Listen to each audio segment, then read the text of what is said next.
So President Trump officially declares a total war on Iran. And guess what?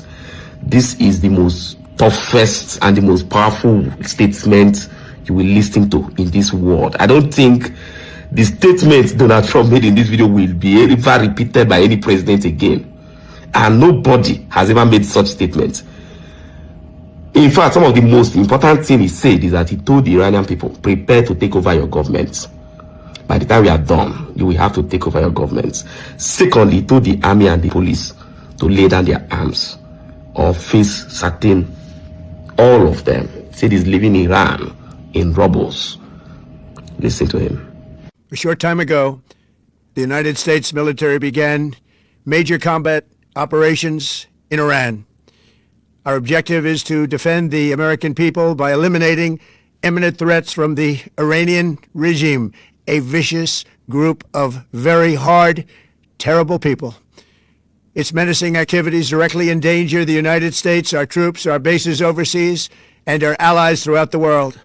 For 47 years, the Iranian regime has chanted death to America and waged an unending campaign of bloodshed and mass murder, targeting the United States, our troops, and the innocent people in many, many countries.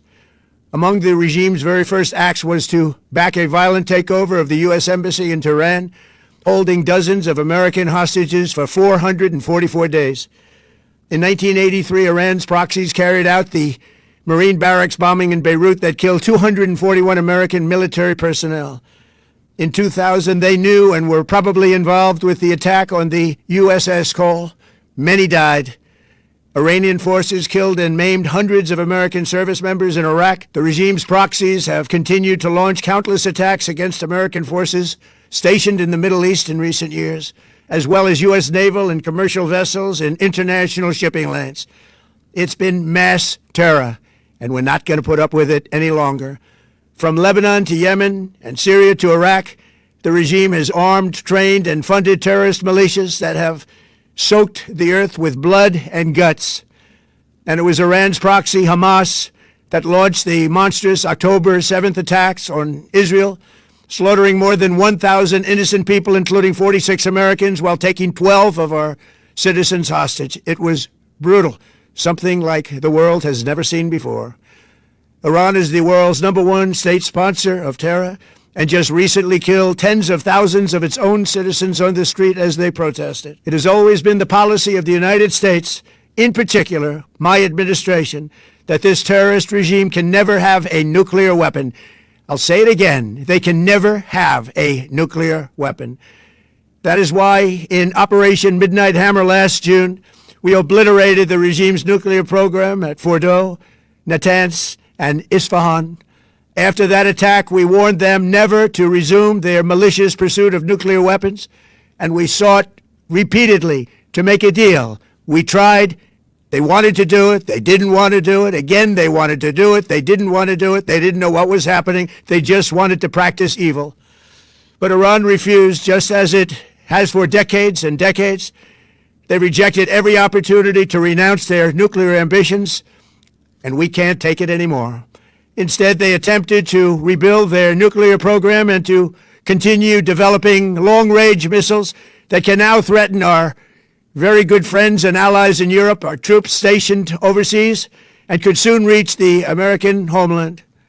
Just imagine how emboldened this regime would be if they ever had and actually were armed with nuclear weapons as a means to deliver their message.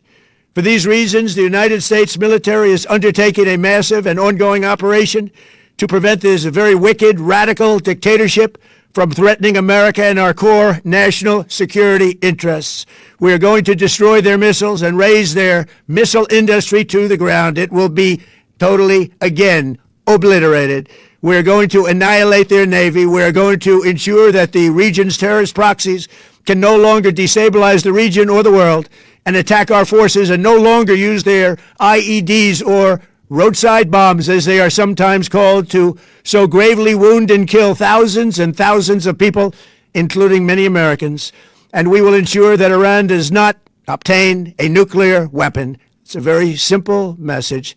They will never have a nuclear weapon. This regime will soon learn that no one should challenge the strength and might of the United States Armed Forces. I built and rebuilt our military in my first administration, and there is no military on earth even close to its power, strength, or sophistication. My administration has taken every possible step to minimize the risk to U.S. personnel in the region. Even so, and I do not make this statement lightly, the Iranian regime seeks to kill. The lives of courageous American heroes may be lost, and we may have casualties. That often happens in war. But we're doing this not for now. We're doing this for the future, and it is a noble mission. We pray for every service member as they selflessly risk their lives to ensure that Americans and our children will never be threatened by a nuclear-armed Iran. We ask God to protect all of our heroes in harm's way, and we trust that, with his help, the men and women of the armed forces will prevail. We have the greatest in the world, and they will prevail. To the members of the Islamic Revolutionary Guard, the armed forces, and all of the police, I say tonight that you must lay down your weapons and have complete immunity, or, in the alternative, face certain death. So, lay down your arms. You will be treated fairly with total immunity, or you will face certain death. Finally, to the great proud people of Iran, I say tonight that the hour of your freedom is at hand. Stay sheltered. Don't leave your home. It's very dangerous outside. Bombs will be dropping everywhere. When we are finished, take over your government. It will be yours to take. This will be probably your only chance for generations. For many years, you have asked for America's help, but you never got it. No president was willing to do what I am willing to do tonight. Now you have a president who is giving you what you want. So let's see how you respond. America is backing you with overwhelming strength and devastating force. Now is the time to seize control of your destiny and to unleash the prosperous and glorious future that is close within your reach. This is the moment for action. Do not let it pass. May God bless the brave men and women of America's armed forces. May God bless the United States of America. May God bless you all. Thank you.